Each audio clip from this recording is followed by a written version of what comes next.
भक्ति के लिए एक दिन नहीं, तमाम जीवन भक्ति भरा ही भक्तजन जीते हैं। सुबह शाम भक्ति में बिताते हैं, आठों पहर भक्ति में बिताते हैं और इस तरह से भक्ति भरा जीवन सभी जीते चले जाएं।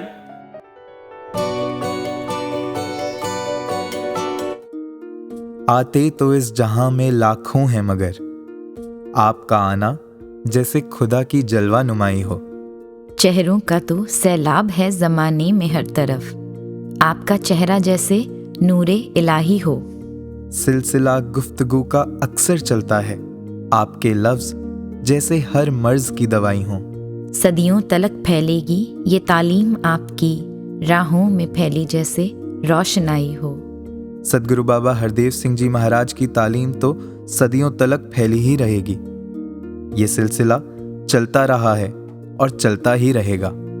बाबा जी के जिक्र, उनके ख्याल, उनकी तालीम और उनके लफ्ज़ों के इस सिलसिले को आगे बढ़ाने का एक प्रयास करते हुए वॉइस डिवाइन के इस एपिसोड में आज हम हैं आपके साथ। मैं नवदीश और मैं कमलदीप। नमस्कार, धन निरंकार।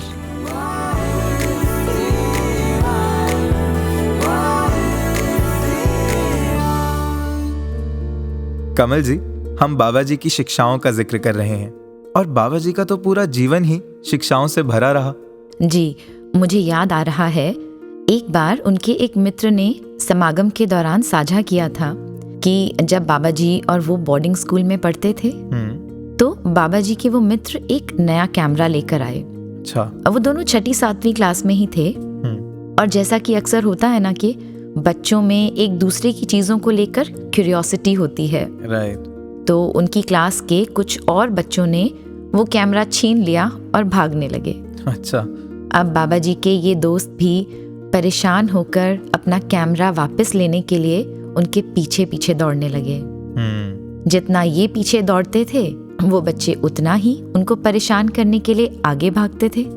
तब बाबा जी ने अपने मित्र को आवाज दी और कहा, यहाँ मेरे पास आकर बैठ जाओ, वो अपने आप वापस दे जाएंगे। वाह। ये सुनकर वो मित्र बैठ गए और फिर वैसा ही हुआ। जब वो आराम से बैठ गए तो उन लड़कों को भी लगा कि अब अगर ये परेशान हो ही नहीं रहे, हमें मज़ा ही नहीं आ रहा, तो फिर क्या फ़ायदा। तो वो आए और वो कैमरा वापस कर गए।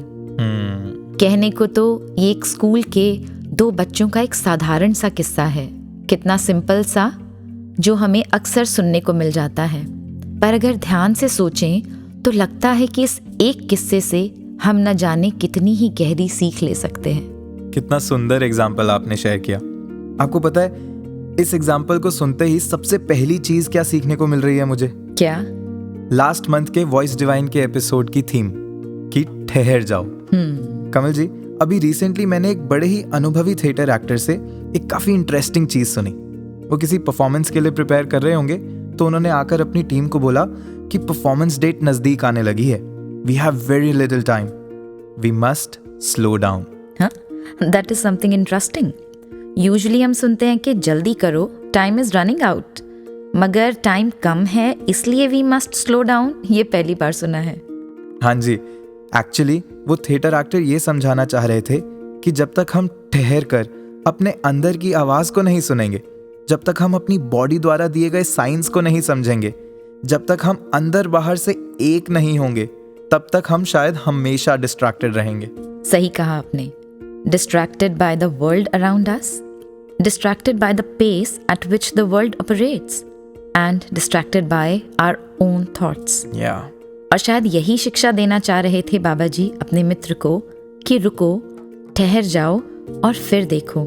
जो परिस्थिति तुम्हें परेशान कर रही थी, जिस परिस्थिति के पीछे तुम भाग भाग कर परेशान हो रहे थे, स्थिर होने के बाद, ठहर जाने के बाद और कुछ नहीं तो तुम अपनी उस सिचुएशन को थोड़ा बेहतर तरीके से डील कर पाओगे। और ऐसा ही कुछ होता है ना हमारे मन के उतरते चढ़ते भावों के साथ, जो हमें अक्सर परेशान करते रहते हैं। अगर कुछ देर शांति से बैठकर उन पर रिएक्ट ना करते हुए उन्हें सिर्फ ऑब्जर्व करें ना, तो वो भी पीछे हट जाते हैं। यस। और मुझे लगता है कि हम सब की परिस्थितियां तो परिवर्तनशील ही हैं। They are subject to change. आज कुछ अच्छा लग रहा है तो कल उसी चीज की अच्छाई दिखनी बंद हो जाती है। True. अगर आज कोई सिचुएशन सुख पहुंचा रही है तो वही सिचुएशन दुख पहुंचाने की भी कैपेसिटी रखती है।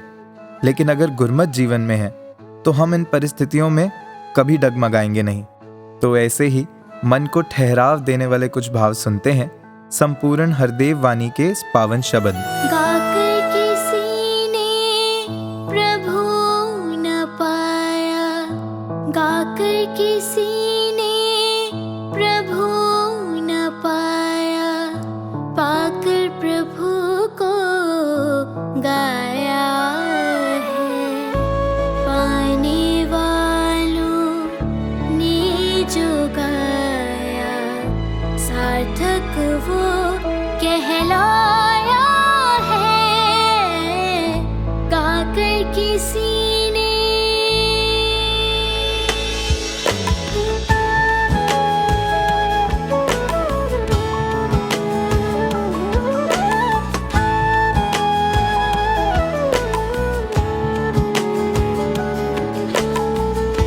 मीरा ने जब गुरु कृपा से अविनाशी को पाया था। मीरा ने जब गुरु कृपा से अविनाशी को पाया था। राम रतन धन पाया मैंने, राम रतन धन पाया मैंने, तब ये राग सुनाया था। गाकर किसी ने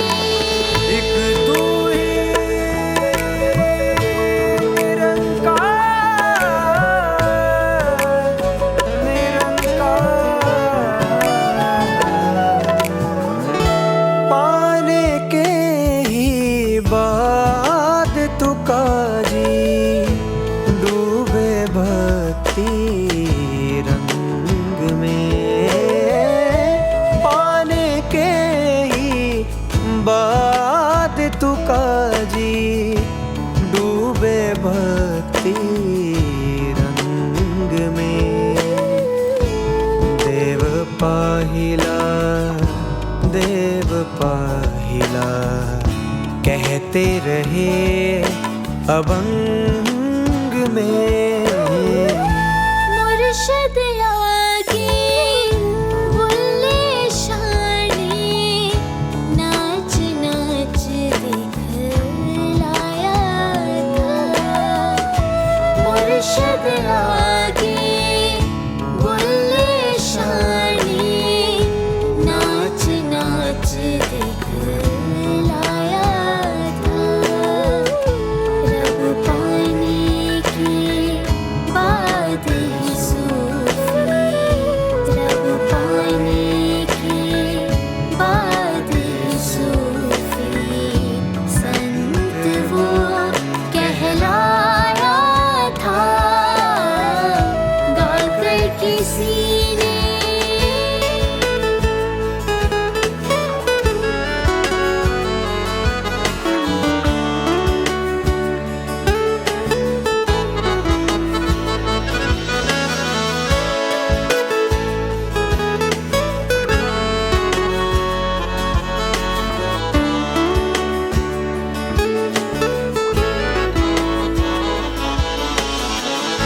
भजन राग पद दोहे रब के, नाम पर सब गाते हैं। भजन राग पद दोहे रब के, नाम पर सब गाते हैं। बिना निशाने गाने का ना अर्थ समझ वो पाते हैं। गाकर किसी ने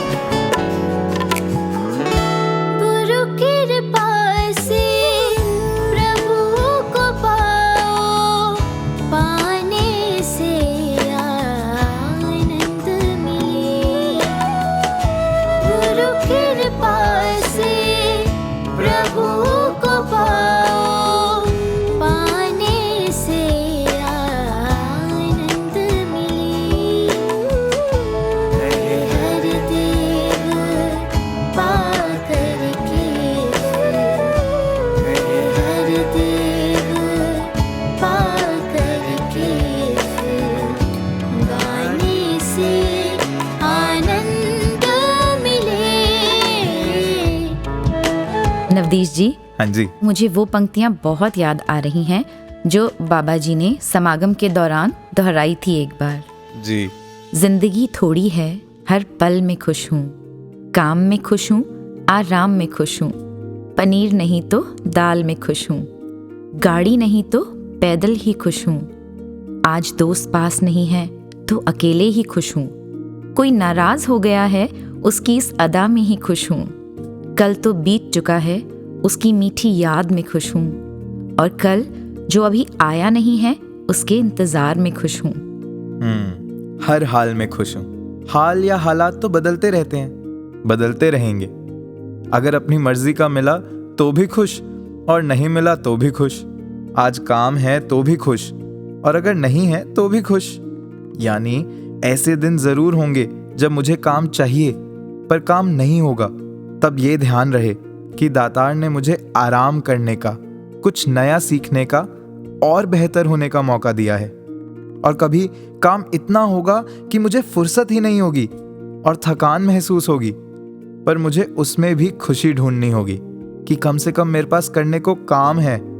वरना पता नहीं कितने लोग इसी काम की तलाश में सुबह से शाम तक चलते रहते हैं। बिल्कुल सही कहा आपने। ऐसे ही वो जो अगली पंक्ति है ना कि पनीर नहीं तो दाल में ही खुश हूँ, यानी अगर मेरी थाली में पनीर है जो कि मुझे बहुत पसंद है तो भी खुश, और अगर किसी दिन दाल मिल गई चाहे वो मुझे नहीं पसंद तो भी खुश ही रहना है, क्योंकि बात तो केवल मन के भाव और सद्गुरु की सिखलाई को जीवन में उतारने की है। नवदीश जी, मुझे याद आ रहा है कि कोविड के दौरान कुछ दिन मुझे घर पर अकेले रहना पड़ा। अच्छा जी। 1-2 दिन तक तो ठीक था, पर जब 7-8 दिन हो गए ना तो मन पर बहुत उदासी छाने लगी। एक दोपहर को जब मैं अपने खाने की थाली लेकर बैठी तो अकेले खाने का मन ही नहीं हुआ। थाली आगे रखी थी और मुझे अपनी वो सिचुएशन बहुत परेशान कर रही थी। पर फिर सहज में ही ध्यान इस बात पर गया कि इन परिस्थितियों में जब दुनिया कितनी ही मुश्किलों से जूझ रही है, मैं अपने घर पर सेफ हूँ। मेरे आगे थाली में खाना रखा है, मैं अपने सभी करीबी लोगों से फ़ोन पर भी कनेक्टेड हूँ और मुझे ऑनलाइन गुरु चर्चा भी मिल रही है। तो क्या ये कम है? और उसी पल मन के भाव एकदम बदल गए, पूरा 360 डिग्री। सिचुएशन नहीं बदली, भाव बदल गए और उसी वक्त निरंकार के लिए शुक्र निकला। और इसकी अगली पंक्ति भी तो कितनी खूबसूरत है ना। हालांकि पहली बार सुनने में थोड़ा हैरान हो गया कि ऐसे कैसे हो सकता है कि किसी दोस्त के नाराज होने पे भी खुश हूं।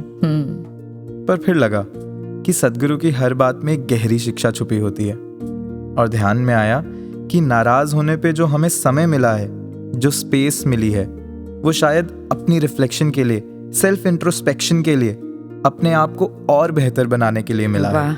और फिर कभी कभी ऐसा भी तो होता है ना कि जब थोड़ी दूरी बनती है तो प्यार का एहसास और बढ़ जाता है, उस इंसान की वैल्यू का अंदाजा लगता है। और फिर कभी हम तैयार हो जाते हैं पहले से भी ज्यादा वो रिश्ता निभाने के लिए। बिल्कुल सही कहा आपने। इनफैक्ट ये सुनकर ना मुझे गाने की वो पंक्ति याद आ गई, न तुम बेवफा हो न हम बेवफा हैं। यानी कोई गलत नहीं है, बस कुछ डिफरेंसेस हैं जो समय के साथ सुलझ जाएंगे। और अगर हम इस कविता की हर एक पंक्ति को लेना तो ये अपने आप में एक पूरा एपिसोड बन सकता है। जी, तो अब आगे बढ़ते हैं अपने अगले सेगमेंट पैनल डिस्कशन की तरफ, जहां हमारे साथ बाबा जी की सिखलाइयों पर चर्चा करने के लिए जुड़ रहे हैं मिशन के पुरातन एवं विद्वान महात्मा आदरणीय जगन्नाथ शर्मा हंस जी। महापुरुषों, आपका वॉइस डिवाइन के इस प्लेटफॉर्म पर स्वागत है। धन निरंकार जी। धन निरंकार जी। महापुरुषों, बाबा हरदेव सिंह जी महाराज ने जीवन के हर पहलू पर हम सबको बहुत कुछ सिखाया है। आप जी उनकी कोई एक शिक्षा हमारे श्रोताओं के साथ साझा करें। बाबा हरदेव सिंह जी का जब नाम आता है जी तो मैं तो रोमांचित हो जाता हूँ जी, क्योंकि उनके तो हर काम में, चाल में, चेहरे में, शब्दों में शिक्षा ही भरी हुई थी। बिल्कुल। और वो शिक्षा मानव कल्याण के लिए थी, संसार के कल्याण के लिए इसी तरह के काम किए जैसे अवतारी पुरुष करते हैं जी। और वो वास्तव में एक अवतारी पुरुष ही थे, जिन्होंने समाज को धर्म क्या है, कर्म क्या है, चिंता कैसे खत्म होगी, मुक्ति कैसे मिलेगी, भक्ति कैसे मिलेगी, ये सारी शिक्षाएं अपने प्रवचनों द्वारा दी। जी, कितना सुंदर भाव भक्ति से भरा हुआ। आप जी उनके बारे में कुछ और बताएं। उनके लिए यही है कि उनसे मिलके ऐसा लगता था जैसे बस अब कुछ करना शेष नहीं रहा, सब कुछ काम हो गया लाइफ का। जी, दास तो उनके चरणों में शुरू से ही रहा, क्योंकि बाबा गुरबचन सिंह जी के समय में दास मिशन में आ गया था। लेकिन बाबा हरदेव सिंह का प्रभाव जो समाज पर पड़ा, जी, वो वाकई ये कहा जा सकता है कि उससे समाज की प्रगति उसमें छिपी हुई थी।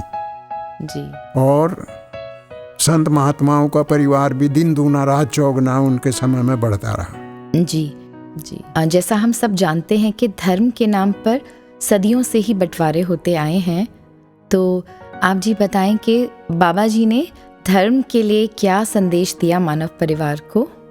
धर्म के बारे में वो कहा करते थे कि जो धर्म तोड़ता है वो धर्म नहीं हो सकता, क्योंकि धर्म जोड़ता है, तोड़ता कभी नहीं। बिल्कुल सही। दूसरी बात वो कहा करते थे कि धर्म प्रेम सिखाता है। एक बार उन्होंने कवियों को समस्या दी थी कि धर्म है बस इंसान होना, कोई और धर्म ईमान नहीं। वाह। तो उसमें कवियों ने लिखा था सबने, कुछ कविताएं तो बहुत अच्छी लिखी गई उस समय।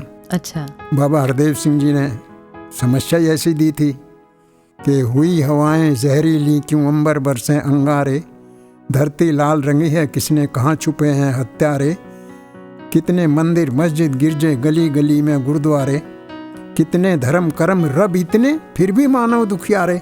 वाह। अरे मजहबी मंसूबों को कह दो धर्म की ये पहचान नहीं, धर्म है बस मानव होना, कोई और धर्म ईमान नहीं। वाह वाह। और जो गलती हमसे हो गई हैं बख्शो बाबा भूलों को, सद्बुद्धि दे दो समाज के शूलों और बबूलों को, अखियाँ तरस रही सपनों को, आंचल तरसे फूलों को, आंगन तरसे त्योहारों को, सावन तरसे झूलों को। बहुत सुंदर। किसी पाँव में नाच नहीं क्यों, किसी कंठ में गान नहीं, धर्म है बस मानव होना, कोई और धर्म ईमान नहीं। वाह वाह। जो प्रेम नहीं सिखाए वो धर्म क्या। बिल्कुल। फिर कहा गया कि पुरवैया बिन कैसा सावन, फागन कोयल के गान बिना, गीत भला क्या प्रीत बिना, संगीत नहीं सुरतान बिना, जीव भला क्या प्राण बिना, और प्राणी क्या हरि नाम बिना, नाम भी क्या है ज्ञान बिना, और ज्ञान न गुरु के ध्यान बिना, वो महफिल क्या महफिल जिसमें मुर्शद की मुस्कान नहीं, धर्म है बस मानव होना, कोई और धर्म ईमान। बहुत सुंदर। तो इस तरह वो धर्म के बारे में शिक्षा देते थे। ज्ञान के बाद प्रेम पर बल देते थे वो, कि ज्ञान से आगे प्रेम पर पहुंचो। वाह। शास्त्रों में भी ये कहा गया है कि पहले गुरु के चरणों में नमस्कार करके इसको जानो, फिर इस पर विश्वास करो और फिर इससे प्रेम करो, इसके बाद भक्ति पे आ जाओ। क्योंकि भक्ति से ही असली कल्याण होना है। ज्ञान से तो भगवान को सिर्फ जाना जाता है और भक्ति से पाया जाता है। जी। देखो कितना फर्क है। वाह। क्योंकि कहा भी है, साच कहूँ सुन लो सब ही, जिन प्रेम कियो तिन ही प्रभु पायो।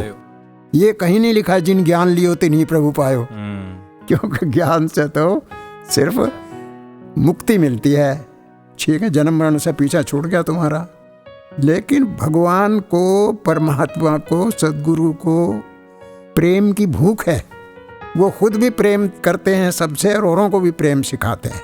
इसलिए असली धर्म यही है जो वो समाज में प्रचारित, प्रसारित और विस्तारित करते रहे। बिल्कुल। तो धर्म के बारे में तो उन्होंने जो कुछ कहा, निष्कर्ष रूप से यही कहा जा सकता है कि वो धर्म सिर्फ एक मानव के कल्याण में नहीं छुपा, बल्कि सारी दुनिया का कल्याण चाहते थे। इसीलिए बाबा हरदेव सिंह जी महाराज के समय में ये निरंकारी मिशन न केवल हिंदुस्तान में बल्कि विदेशों में भी दूर दूर तक पहुंचा। और अंकल जी, आज यूथ बड़ा ही स्ट्रेस्ड फील करता है या एंक्शियस फील करता है अपनी प्रोफेशनल या पर्सनल लाइफ में, तो सबसे पहले ध्यान जाता है क्विक एस्केप की तरफ, और वो कुछ भी हो सकते हैं। कई बार तो देखा गया है कि कदम नशीले पदार्थों की तरफ भी बढ़ जाते हैं, या फिर कोई ऐसे काम की तरफ जो सामाजिक दृष्टिकोण से तो अनुचित है ही, इस शरीर के लिए भी हानिकारक है। जब बाबा जी देखते थे कि संसार ये यूथ जो हैं वो नशे की तरफ जा रहे हैं, तो फिर उन्होंने नशाबंदी पर जोर दिया। हालांकि बाबा गुरबचन सिंह जी महाराज के समय में नशाबंदी पर विशेष कार्यक्रम चलाया गया था, लेकिन फिर भी देखा कि जो नौजवान जा रहे हैं उनको इधर से हटना बहुत ज़रूरी है जी। और कहा जाता था कि अक्सर उजाड़ देती है आबाद घर शराब। इसलिए अगर घर को चलाना है, तरक्की करनी है, तो नशे को तो छोड़ना पड़ेगा, क्योंकि जिन्होंने नशे किए बड़े बड़े राजे महाराजे हाँ जी। खत्म हो गए नशे में। जब राजे महाराजे लुट गए, बिक गए नशे में, उनकी जायदाद खत्म हो गई, राज खत्म हो गए, तो तुम किस खेत की मूली हो जो बच जाओगे। तभी बाबा जी नौजवानों को यही शिक्षा देते रहे कि नशे से दूर रहना है। जी। गुरु के वचन में शक्ति होती है इतनी, और किसी के वचन में शक्ति नहीं होती। अब देखो जैसे नशे की बात है, सारे रिश्तेदार सिर फोड़ के मर जाते हैं, पत्नी भी यूँ कहती है कि मैं आत्महत्या कर लूँगी, बच्चे भी यूँ कहते हैं हम पढ़ाई छोड़ देंगे, माँ बाप भी समझा लेते हैं, कोई नहीं छोड़ता नशेबाजी जी। लेकिन सदगुरु ने जब कहा एक दिन में नशेबाजी छोड़ दी। दिल तो कुछ ऐसा कर रहा है कि ये सिलसिला चलता रहे और आपसे जो इतना कुछ जानने को सीखने को मिल रहा है ये हम यूं ही सुनते चले जाएं, पर क्योंकि समय की भी सीमा होती है तो अब आपसे इजाज़त लेते हैं हम। आपका बहुत बहुत धन्यवाद। धन निरंकार जी। निरंकार जी। वचनात तेरे दाता बंदा जो खलो गया, वचनात तेरे दाता बंदा जो खलो गया, कख नहीं सी मुल जीदा लखदा हो गया, कख नहीं सी मुल जीदा लखदा हो गया।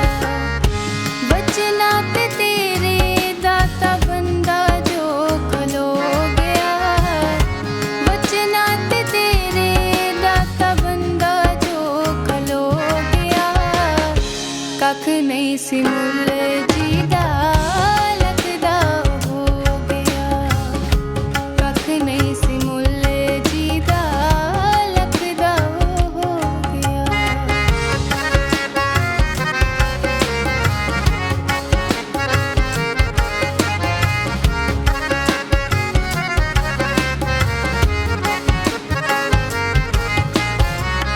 जीनो एक आस तेरी और कोई आस ना, जीनो एक आस तेरी और कोई आस ना, दुख कोई दुनिया दा आवे ओदे पास ना, दुख कोई दुनिया दा आवे ओदे पास ना, छड़ चतुराइया सिर चरना च हो गया, छड़ चतुराइया सिर चरना च हो गया, कख नहीं सी मुल जीदा लखदा हो गया, कख नहीं सी मुल जीदा लखदा हो गया। वचनात तेरे दाता बंदा जो खलो गया, वचनात तेरे दाता बंदा जो खलो गया, कख नहीं सी मुल जीदा लखदा हो गया, कख नहीं सी मुल जीदा लखदा हो गया। कमल जी, अभी हमने महात्माओं से सुना कि किस तरह जब जीवन में सद्गुरु की कृपा होती है तो बदलती परिस्थितियों में भी चिंतित नहीं करती। हालांकि ये तो एकदम सच है कि ये जीवन परिवर्तनशील है। गीत में भी सुनते हैं, अज कुछ है ते कल कुछ है, नक्शा संसार दा, हर वेले कर दे रहिए सिमरन निरंकार दा। तो ये संसार तो हमेशा बदलने वाला है। मेरा सही किसी का गलत हो सकता है।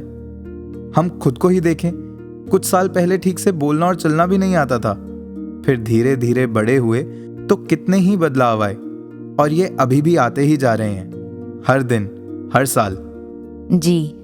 और जैसे अभी हमने कुछ देर पहले कोविड की बात की ना, what a testing situation it was.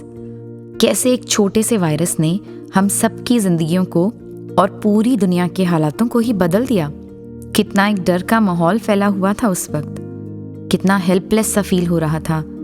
और यही होता है जब भी इंसान की परिस्थितियों में परिवर्तन आता है, and specially when more so for the worse, जिसका कभी सोचा ही नहीं होता।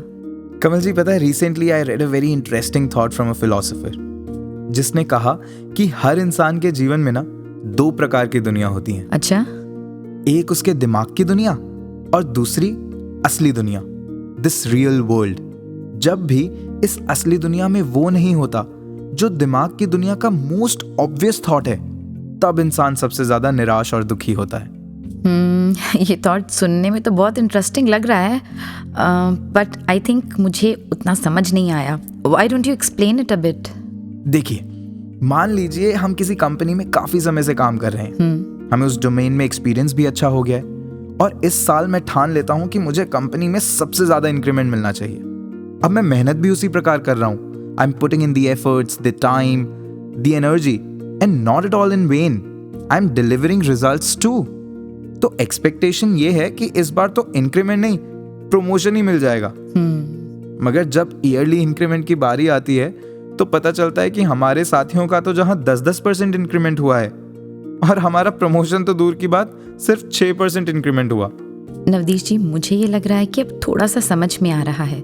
जैसे कि एक किसान की व्यथा जो सारा साल मेहनत करता है, जमीन तैयार करता है, हार्डवर्क करता है, उसमें बीज बोता है, और फिर ये अज्यूम कर लेता है कि अब तो बस बारिश होने की देर है, फिर फसल उगेगी और उसे बेचकर कमाई होगी। कई बार तो इतना कॉन्फिडेंट होते हैं कि लोन लेकर भी खेती करते हैं, पर फिर होता ये है कि या तो बारिश होती नहीं या बहुत ज़्यादा हो जाती है, फिर अब फसल कैसे उगेगी? अब इस सिचुएशन में वो बेचारा किसान क्या करेगा? क्योंकि जो चीज़ें उसके अपने बस में थी वो तो उसने कर ली, और उन पर तो और भी मेहनत की जा सकती है, पर इस बारिश का क्या? इस पर उसका थोड़े ना जोर है, इस पे किसका जोर चलेगा? और ऐसे में फिर मन की परिस्थिति तो डगमगानी तय है। मगर हम बात कर रहे हैं बदलती परिस्थितियों में भी इस मन को स्थिर रखने की। जैसी भी हो परिस्थिति, एक सी हो मनोस्थिति। एग्जैक्टली। पर सवाल तो यही है ना कि लाइफ की इतनी उथल पुथल के बीच इस मन को कैसे स्थिर किया जाए। आपकी ये बात सुनकर मुझे एक और एग्जाम्पल याद आ गया जी। जैसे मान लेते हैं कि मेरी तबीयत ठीक नहीं है और मुझसे खड़ा नहीं हुआ जा रहा। अब मुझे खड़े होना है, पर किसी चीज़ का सहारा लेना है, तो क्या मैं पर्दे का सहारा ले लूं? अरे वो खुद हिलता हुआ पर्दा आपको क्या सहारा देगा? तो क्या मैं दीवार का सहारा लेकर खड़ी हो सकती हूँ? हाँ, ये ठीक लग रहा है। तो इसी तरह से अगर हमारा ध्यान किसी ऐसी चीज से जुड़ा है जो खुद अस्थिर है, जैसे ये बदलती दुनिया, तो फिर हम कैसे स्थिर रहेंगे? लेकिन अगर हमारा ध्यान इस स्थिर परमात्मा से जुड़ा है और ये विश्वास है कि जो हो रहा है इनकी मर्जी से हो रहा है, जो भी ये कर रहे हैं ना, उसके पीछे कोई कारण जरूर है जो मुझे भले अभी ना समझ आ रहा हो, पर वक्त आने पर जरूर पता चलेगा। और जब हम अपने इस पिता परमात्मा पर विश्वास रखते हैं, तब परिस्थितियों को स्वीकारना कुछ आसान हो जाता है। ऐसी ही कुछ बात भगत कबीर जी बड़े विश्वास के साथ कह रहे हैं। तू मेरा मेर पर्वत स्वामी, ओट गही मैं तेरी, ना तुम डोलो ना हम गिरते, रख लीनी प्रभ मेरी। अब तब जब कब तू ही हम तो प्रसाद सुखी सदही, तेरी कृपा से तेरे सहारे से ही सुखी रहा जा सकता है। वाह, हम जानते तो हैं, बस मान ही नहीं पाते, क्योंकि ये मन मानने ही नहीं देता। ये अपने ही ख्यालों में, वहमों में, अपनी ही सोच में उलझ के रह जाता है। और सच तो ये है कि जब तक हम अपने मन को दातार के चरणों में सरेंडर नहीं कर देते, तब तक आने जाने वाली परिस्थितियां हमें परेशान ही करेंगी। ट्रू। जरा सी खुशी में बहुत खुश हो जाना या अहंकार में आ जाना, और दुख आए तो इतना दुखी हो जाना कि विवेक का दामन ही छूट जाए। यह भूल ही जाएं कि हम इस असीम शक्ति का ही अंश हैं। इसी तरह दुख सुख, गम और खुशी के पेंडुलम में झूलते ही रहते हैं, और कब जिंदगी खत्म हो जाती है पता ही नहीं चलता। मुझे याद आ रहा है, बाबा हरदेव सिंह जी महाराज ने एक बार अपने विचारों में भी यही फरमाया था कि क्योंकि परमात्मा अडोल है, एक रस है, अजर है, अमर है, इसलिए केवल इसी के साथ जुड़कर ही हम एक रस हो सकते हैं, अमर अवस्था और मुक्त अवस्था को पा सकते हैं। जब तक हम इससे जुड़ेंगे ही नहीं, तब तक फिर स्थिर कैसे होंगे? और ऐसे ही स्थिरता प्रदान करने वाले अनुभव सुनते हैं आदरणीय महात्मा श्रीराम प्रजापति जी से, जिन्होंने बाबा जी के सानिध्य में अनेकों सेवाएं की और अभी एक नज़र के संपादक के रूप में अपनी सेवाएं अर्पित कर रहे हैं।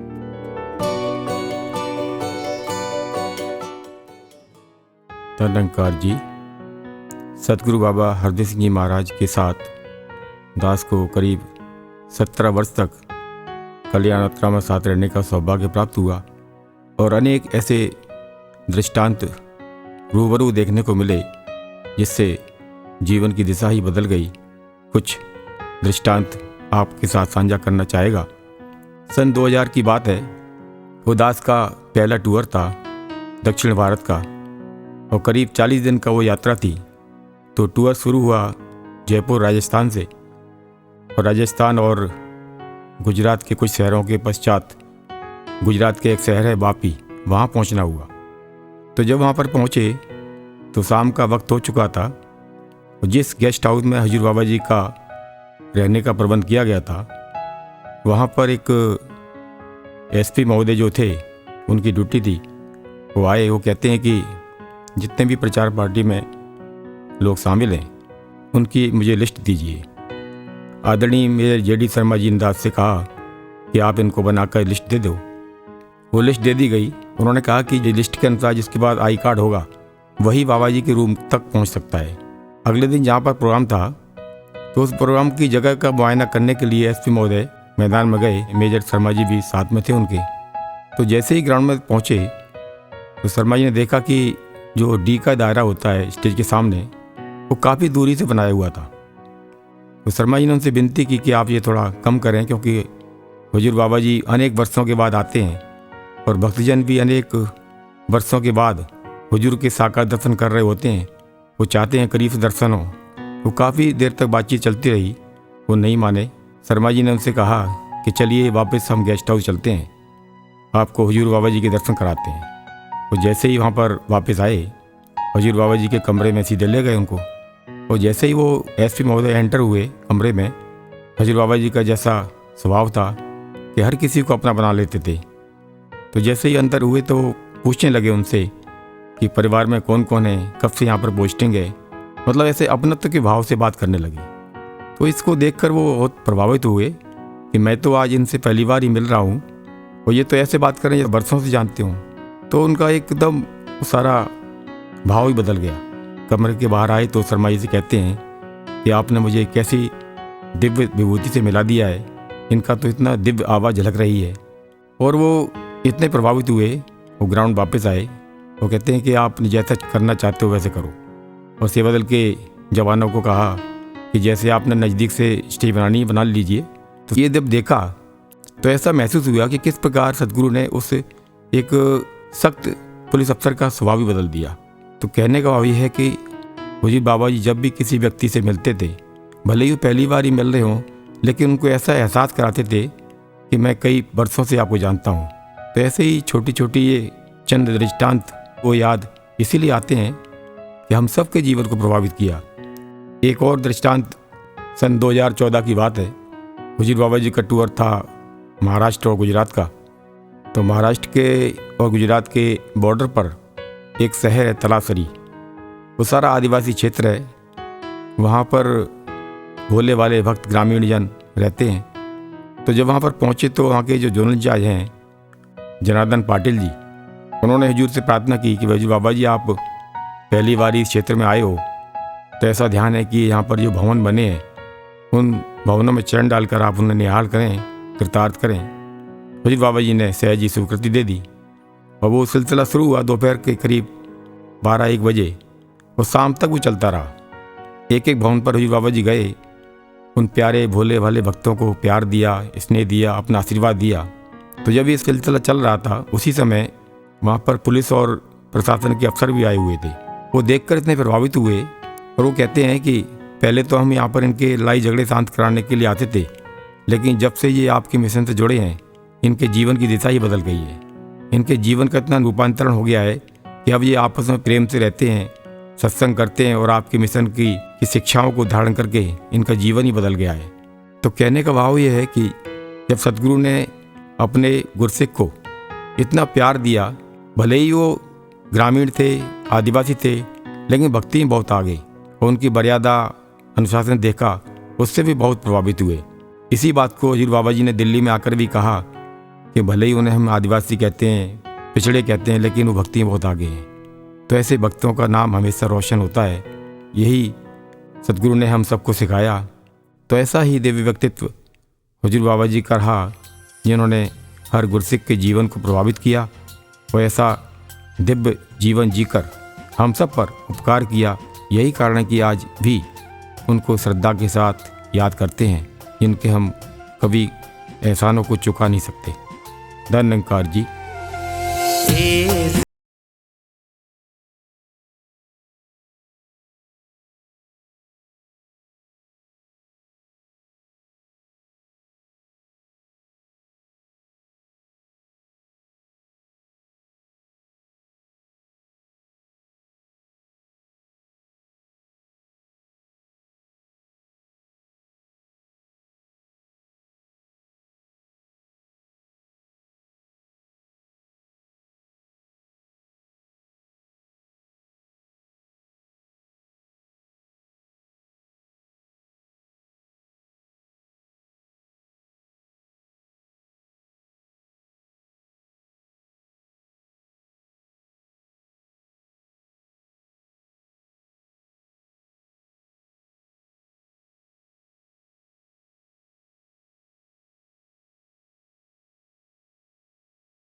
आदरणीय आशीष जी से, जो कि मेरठ से हैं। धन निरंकार जी, ये बात है 9 नवंबर सन 2015 की, जब मैं सतगुरु बाबा हरदेव सिंह जी महाराज के पास प्रार्थना लेकर के पहुंचा। एडवांस सेवा का समय था, वार्षिक समागम पास ही था और दूध जलेबी की सेवाएं चल रही थीं। मैंने बाबा हरदेव सिंह जी महाराज से प्रार्थना की, बाबा जी, इस साल में पापा जी लगभग 9 बार हॉस्पिटल में एडमिट हो चुके हैं।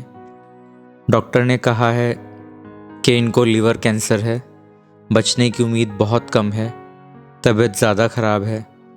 मैं इतना कह कर के चुप हो गया और सतगुरु बाबा हरदेव सिंह जी महाराज ने केवल एक शब्द कहा, अच्छा, और अच्छा कह कर के बाबा हरदेव सिंह जी महाराज आगे बढ़ गए। मैं चुप था, कुछ समझ नहीं पा रहा था।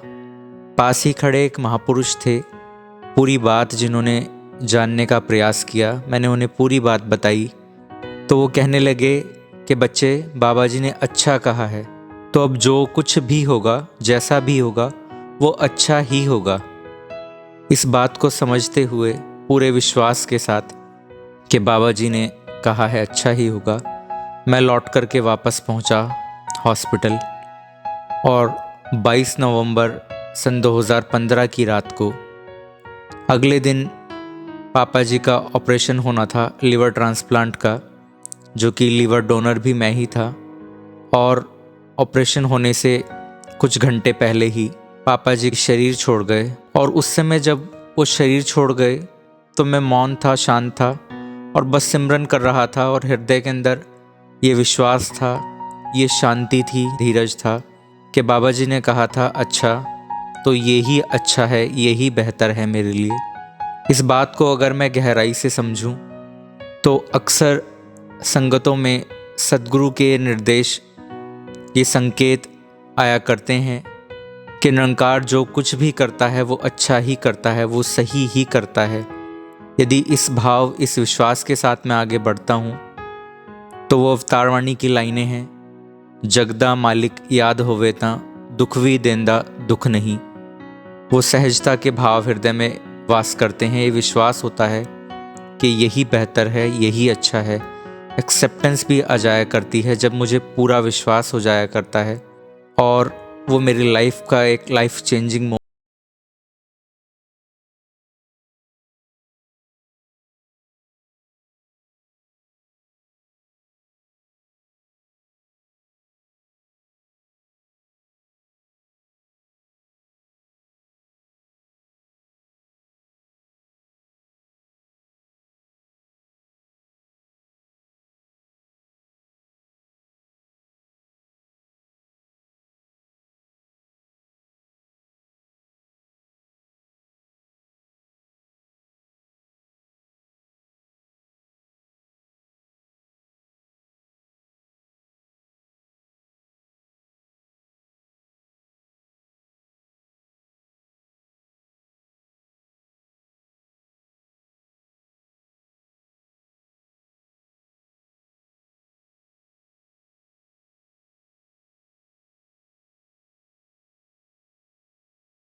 इतनी देर से हर हाल में खुश रहने की बात कर रहे हैं।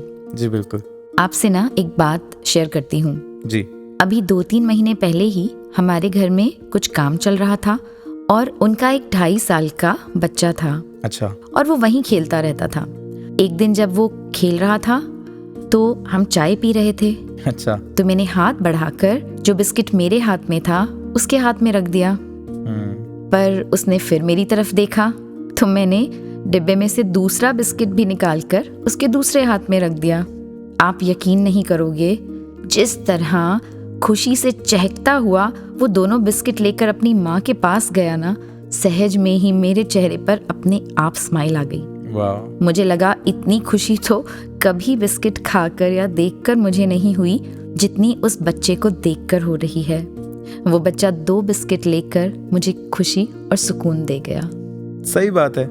जिस खुशी को हम जगह जगह ढूंढ रहे होते हैं, कई बार उसे पाना कितना सरल हो जाता है ना, कि जो खुशी किसी और को दी वो मेरे पास आ गई, एकदम बूमरैंग की तरह। और वैसे भी ना जाने कितनी ही बार बचपन से सुनते आए हैं, do unto others as you want others to do unto you. खुशी बांटते जाओ और खुशी मिलती जाएगी। यही बात बाबा जी ने भी तो हमें कितनी ही बार समझाई ना। और मुझे याद आ रही हैं पावन हरदेव वाणी के शब्द की पंक्तियां। कौन सी? कि दया किसी पर तू भी कर ले, दया तुझे जो चाहिए, दान क्षमा का तू भी दे दे, क्षमा तुझे जो चाहिए, भला तू अपना चाहता है तो भला किसी का कर बंदे, दुखी ना होना चाहता है तो दुख देने से डर बंदे, प्यार सभी का मिल जाएगा, तू भी सबसे प्यार कर, तेरा भी सत्कार होगा, तू भी तो सत्कार कर, अपने लिए तू चाहता है जो, सो औरों को देता जा, कहे हरदेव सभी को सुख दे, तू भी सुख को लेता जा। वाह वाह, कितना सुंदर भाव और कितना सहज ये तरीका कि दूसरों को खुशी देकर, सुख देकर हम अपने लिए सुख पा सकते हैं। हाँ, वो अलग बात है कि कहीं हम इसे भी बार्टर ना बना लें और निष्काम होकर ही खुशी दें, है ना? जी बिल्कुल। और ये तभी हो पाता है जब मैं अपने मन के अंदर की नफरत की दीवारें मिटाकर प्यार के पुल बनाना शुरू कर देता हूँ। तो आइए ऐसे ही कुछ भाव श्रवण करते हैं हमारे अगले सेगमेंट पर्ल्स ऑफ विजडम में।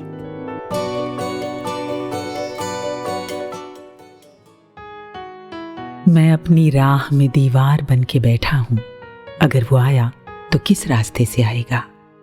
सदगुरु बाबा हरदेव सिंह जी महाराज ने अक्सर बशीर बद्र के इस शेर के हवाले से हमें हमारे मनों में उठी दीवारों की ओर ध्यान दिलाया।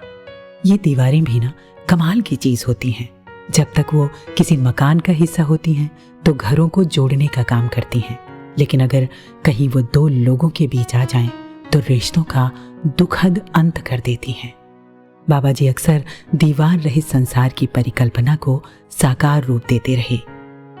जब 56वें वार्षिक निरंकारी संत समागम के दौरान आपने बर्लिन की दीवार का उदाहरण दिया तो मन में बर्लिन की दीवार के बनने और उसके टूटने के बारे में जानने की जिज्ञासा हुई।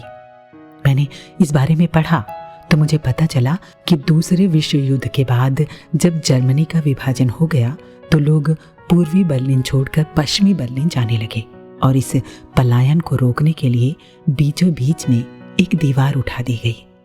ये दीवार किसी के घर के बीच से उठी तो किसी के आंगन से, किसी पड़ोसी के मकान के बगल से उठी तो किसी 2 प्रियजनों के दरवाजों के सामने से।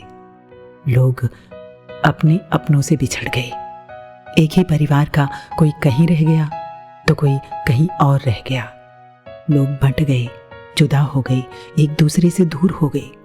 इतना ही नहीं, हजारों सैनिक, गार्ड्स और डॉग्स दिन रात चौकसी करने लगे। उन्हें ये आदेश दिया गया कि जो लोग इस दीवार को लांघने की कोशिश करें उन्हें गोली मार दी जाए। फिर भी लोग एक दूसरे से मिलने के लिए भागे और मारे गए। इस बिछोह में हजारों लोग अपने अपनों की शादियों में शरीक ना हो सके। लाखों लोग अपने बीमार लोगों की देखभाल नहीं कर पाए। कितने ही लोग अपने प्रियजनों के इंतजार में खत्म हो गए। बस कुछ मीटर की दूरी किसी के लिए जिंदगी भर तय ना हो सकी। और फिर धीरे धीरे 28 साल बीत गए। आखिरकार एक दिन बर्लिन की ये दीवार गिरा दी गई। बरसों से बिछड़े एक दूसरे से मिले। कहते हैं कि बहुत अद्भुत नज़ारा था उस दिन। अपने अपनों को देखकर लोग एक दूसरे से लिपट गए और रोने लगे। लोगों ने दीवार के टुकड़े यादगार के तौर पर संजो कर रख लिए, जिनमें से एक पर लिखा है कि दीवारों के लिए हमारी दुनिया बहुत छोटी है, क्योंकि दीवारें इंसान को इंसान से जुदा करती हैं। कल जहां दीवार ही दीवार थी, अब वहां दर है, जभी है इश्क है। बाबा जी ने कहा कि ये सब देखकर मन में ख्याल आया कि ये दीवारें जब बनी होंगी तो उससे पहले मनों में इस दीवार ने अपना रूप लिया होगा, तभी बाहर बनी, और जब गिरने की बारी आई तो सबसे पहले मनों में गिरी होंगी, तभी बाहर गिर पाई। सारा दारोमदार मन की अवस्था पर निर्भर है। कितनी बड़ी सच्चाई है ना।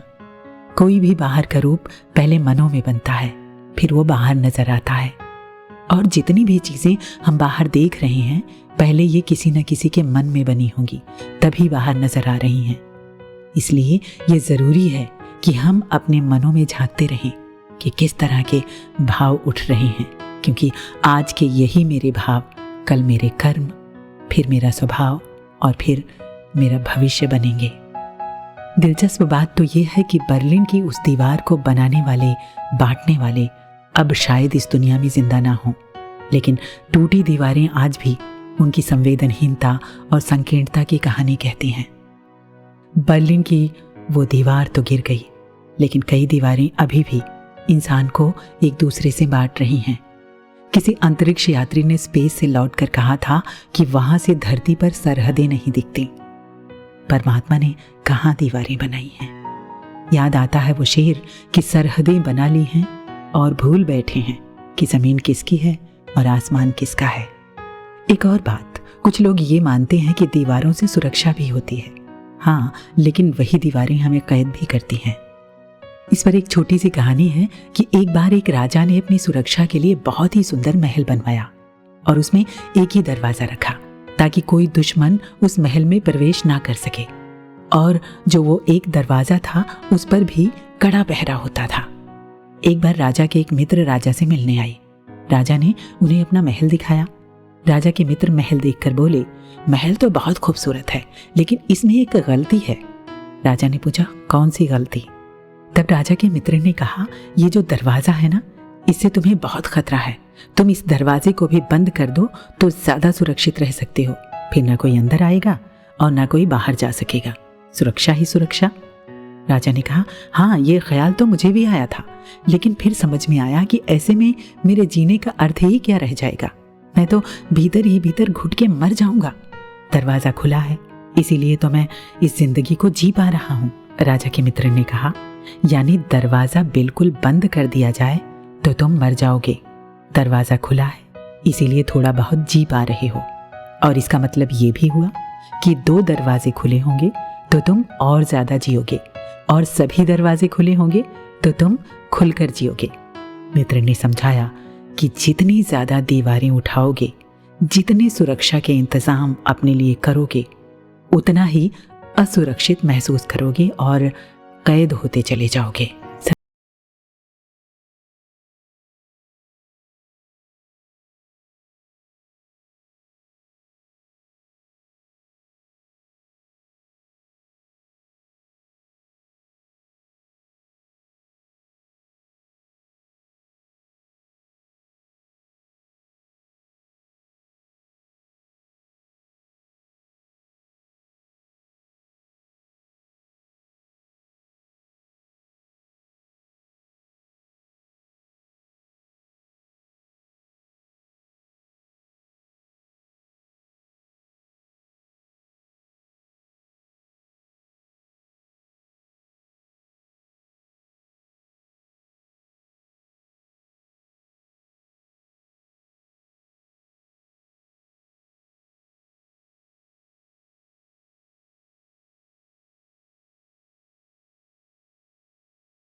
सुबह हो शाम हो दिन हो या चाहे रात चले, हुजूर आपकी बस आपकी ही बात चले।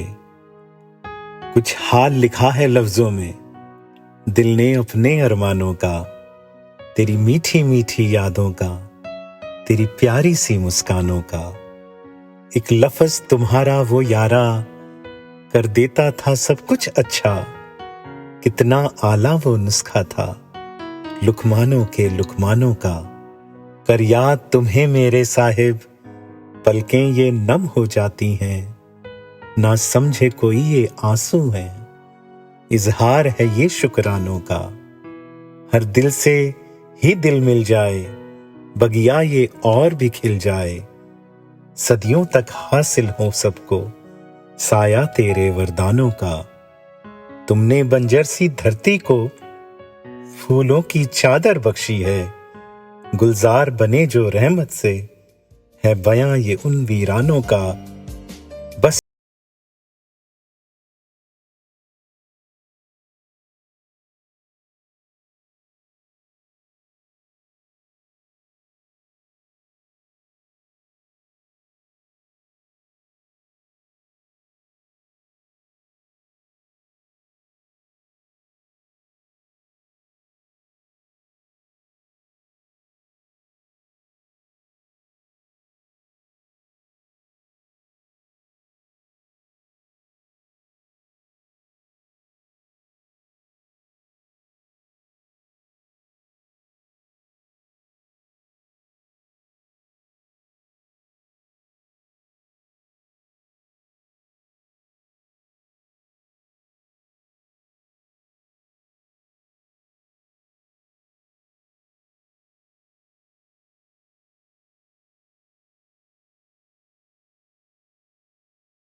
बाबा जी के लिए कहा था that he was love personified. Indeed.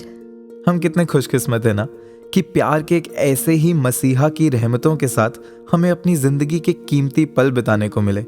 और आज भी सदगुरु माता सुदीक्षा जी के रूप में वही प्यार वैसे ही बरस रहा है। बिल्कुल। और कमल जी, अगर हम प्यार की बात कर ही रहे हैं तो हमें रिश्तों से भी प्यार मिलता है जी। और फिर पूरी उम्र हम रिश्तों में ही प्यार ढूंढते हैं, चाहे वो पेरेंट्स हों, सिबलिंग्स हों, कोई रिलेटिव्स या फ्रेंड्स हों। जब तक प्यार मिल रहा है या हमें लगता है कि हमसे कोई प्यार करता है, हम बहुत खुश, बहुत पॉजिटिव एंड कॉन्फिडेंट फील करते हैं ना। पर जैसे ही हमें ये प्यार नहीं मिलता, which could be due to any reason whatsoever, हमें सैडनेस और स्ट्रेस की फीलिंग होती है। नवदीश जी, एक बात कहूँ जी, सच तो ये है कि ईश्वर के प्यार के सिवा कोई प्यार हमेशा रहने वाला है ही नहीं। ये तो बदलता रहता है टाइम के साथ, सिचुएशंस के साथ, रिलेशंस के साथ। ऐसा होता है ना, जो कल बहुत प्यारा था वो रिश्ता अचानक से बेगाना लगने लगता है। जिसके बिना जिंदगी सोची ही नहीं होती, सिर्फ एक छोटी सी बात पर वो साथ छोड़ देते हैं। और अगर सब ठीक है तब भी समय के साथ सब बदलता है, क्योंकि इस लाइफ की जर्नी तो हम सबकी लिमिटेड ही है ना। पर जब प्यार अपने रब से, अपने खुदा से, अपने परमात्मा से होता है तो फिर तो बात ही क्या है। ना वो बदलता है, ना कम होता है, ना कभी खत्म होता है। ऐसे ही तो नहीं मीराबाई नाच नाच कर सबको कह रही, प्रेम दीवानी मीरा के प्रभु भाग ऐसे जागे, साथ हैं गिरधर मुरारी और अब क्या मांगे। वाओ। और रविदास जी की ये पंक्तियां तो मेरे दिल के बहुत करीब हैं। तुमसे ओं जोरी साची प्रीत हम तुमसे ओं जोरी, तुम संग जोर अवर संग तोरी। वाह। और फिर संत रूमी ने भी तो कहा है ना कि every love outside his love is nothing but pain. Exactly. मुझे तो वो गीत की पंक्तियां जहन में आ रही हैं। कौन सी?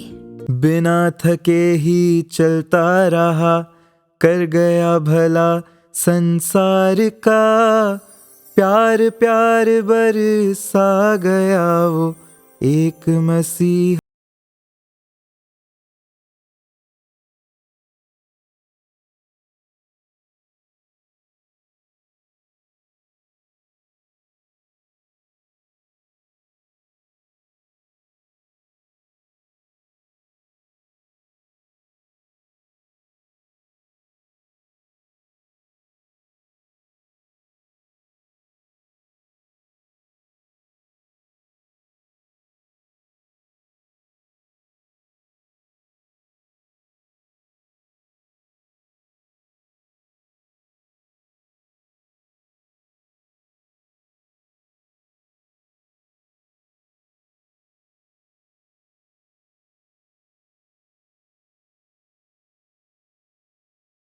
अपनाने और बांटने की अरदास करते हैं सद्गुरु माता सुदीक्षा जी महाराज से।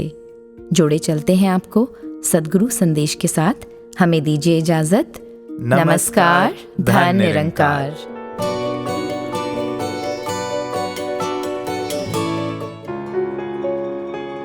परमात्मा ने जब ये शरीर, ये सोच इतनी अच्छी हमें दी, तो उसको दूषित नहीं करना।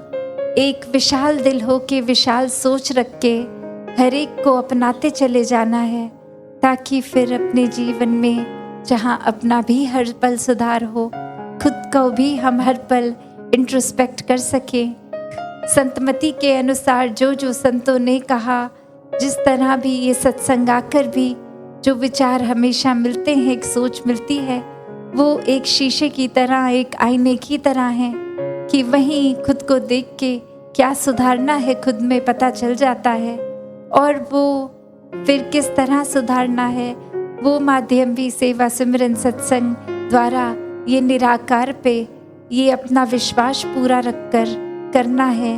एक सोच भी फिर वो संतमति वाली, एक मनमत की ओर अपने मन मुताबिक नहीं, या फिर क्या संतों की वाणी में से चुनना है उसको भी अपनी कन्वीनियंस के अनुसार नहीं कि ये बात ठीक लगी तो इसको उठा लो, बाकी संत ने अगर कुछ और भी कहा तो वो छोड़ो, तो वो तो फिर एक कन्वीनियंस की बात है, अपने मुताबिक है। पर भक्ति तो वाकई ही खुद को गंवाने का एक वो भाव है। भक्ति में सिर्फ परमात्मा है, सिर्फ प्यार है, अपने मन की एक भाव, एक इच्छाएं, एक और कोई रूप से डर नहीं।